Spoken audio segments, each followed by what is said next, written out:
আগে আমাকে দাও, কাছের থেকে নিও। ওকে, হ্যালো বন্ধুরা, আজকে আমরা এমন কিছু মানুষকে নিয়ে হাজির হয়েছি। আপনারা দেখতে পাচ্ছেন আমার পাশে ফ্যাশন কোরিওগ্রাফার, যাই বলি কেন ফ্যাশন মডেল, যেটাই বলি না কেন, লারা রোটাস, সবাই তাকে চেনে। অভিনেত্রী তো অবশ্যই।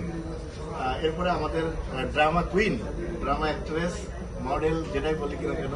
এবং আজকে আমাদের যে শোরুমটা ওপেন হয়েছে জাপানিজ ব্র্যান্ডের, সেটা কিন্তু ব্র্যান্ড অ্যাম্বাসেডর স্বর্ণলতা দেবনাথ। আর পাশে আছে কিন্তু আকাশের দিকে তাকলে যে চাঁদকে আমরা দেখতে পাই, সেই চাঁদের চাঁদনি।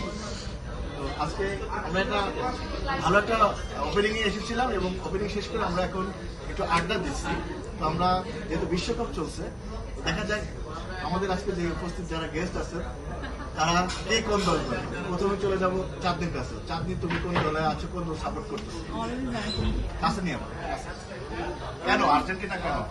আর্জেন্টিনার কারণটা হচ্ছে ফার্স্ট অফ অল আমি যখন ছোট তখন আমার বাবার কাছ থেকে দেখা যায় আমার বাবা আর্জেন্টিনা সাপোর্ট করে। সেভাবে কিছু বুঝি না, তো বাবা সাপোর্ট করে আমিও করতাম, কিন্তু আস্তে আস্তে দেখলাম ভালো লাগাটা আরো বেশি ভালো লাগতো। তো এখন দেখি যে না, আমার বাবা যে দলটাকে সাপোর্ট করতো সেটাকে সাপোর্ট করা আমার ভুল ডিসিশন না। গতবার তো আর্জেন্টিনা চ্যাম্পিয়ন হয়েছে, এবার কি নেওয়ার সম্ভাবনা আছে? তাদের যে খেলার যে মান জিতছে, বাট খেলার মানটা অনেকের কাছে একটু ডাউট লাগতেছে। বড় বড় দলের কাছে গেলে কি তারা পারবে?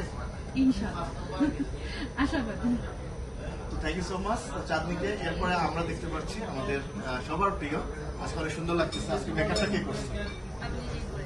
অনেক সুন্দর লাগছে। আজকে আমি তার মেকআপ দেখে আসলে অনেক বেশি এক্সাইটেড এবং ড্রেসটা অনেক সুন্দর লাগছে। কারণ ওপেনিং এ সে আমাদের স্পেশাল গেস্ট এবং এই কোম্পানির ব্র্যান্ড অ্যাম্বাসেডর, এবং জাপান থেকে ঘুরে আসা হয়েছে।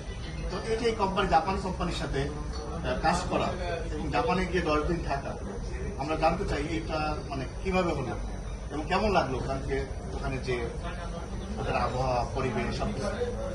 আচ্ছা, আয়েশাদুর সাথে আমার পছন্দটা অনেক আগে। সে খুব ভালো একজন মানুষ। আমি বুঝতে পারছি